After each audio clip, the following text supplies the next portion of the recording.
jaga thar aninghang pulang tu pon pula phanda jaga thar aninghang pulang tu pon pula phanda jaga thar aninghang pulang tu pon pula phanda je rong kriget thom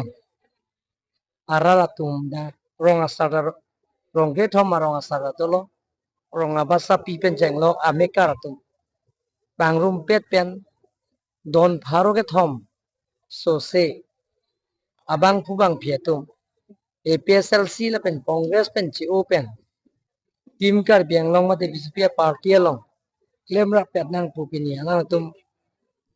aphan deng pon lo la si kapre ka sang deng kali la pen dak rong ke thomara tu dak ni lipan pin pura lo nang pilo toar pen chenglo thiria bandori war pen chenglo thiria long waiting set pen chenglo la pen kya dak thiria long toilet pen chenglo la hai pen rong kem set pen chenglo la hai tame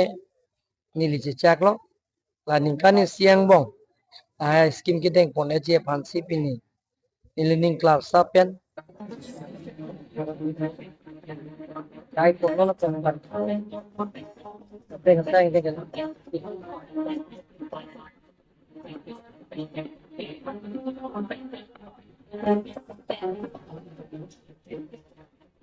yes đang rồi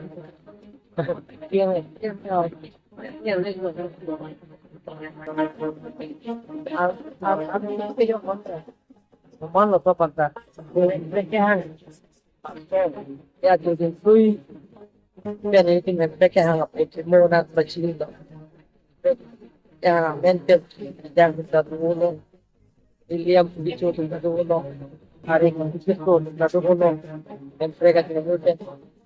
atau tidak kita dulu kes kecil kita dulu lah yang mata punya tira ani dari kita tahu ya so jangan orang jalan lapang kaki ini tak sekiranya cuma gitu.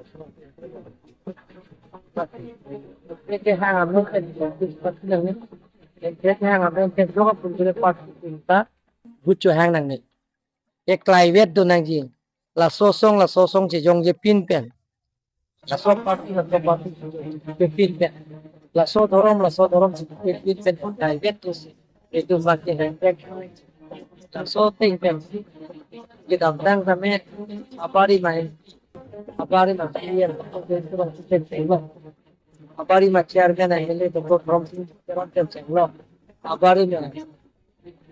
ya lebih teron cenglo tapi kita tahu song NCA pelatihan apa kan ni dah lah SC pelatihan oleh PSMC dia hamsi itu kenceng lok jadi chúng ta về trong trong một lúc là tiền em chưa được rồi bây giờ được rồi đi em cũng được rồi em chúng ta làm tiền tiền này cái hàng năm kia năm đi chúng cái lông cái hàng năm kia lông này số hàng năm kia lông ta số của em cái hàng năm này mà giờ rồi cái lông cái không tin lông cái hàng năm này lông em biết Kira pun kita dalam Delhi long alang appointment ng NP po lapen ke ceklion thomjon tiang bong appointment NC alang laso kaching ki je thanji karbiang long hemprek ha song ke doan bandan ni hang ponji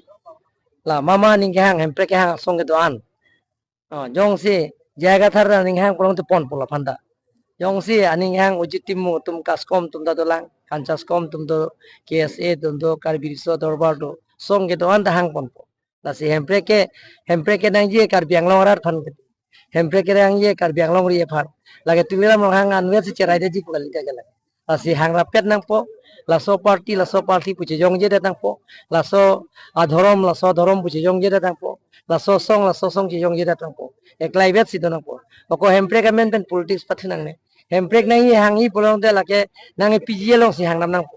chief minister bang phan bang ke the pressure nang pidu nang po Assam government alang li chipudak lo ni hin pen ke thangala ma velo nang PG ke central government ta cabinet decision do nang la cabinet decision and that pen Narendra Modi government cabinet decision enang la so teng pen cabinet decision and that pen a President of India SN Pinanglang SN period penasi speaker abang business of lislong thapon po lasi debate po Lok Sabha 2/3 majority dolo pulong te engkedak Lok Sabha pass det pena phirai Sabha pass nanglang pass det refugee article 244 re bangge tum longji autonomous state longji jopo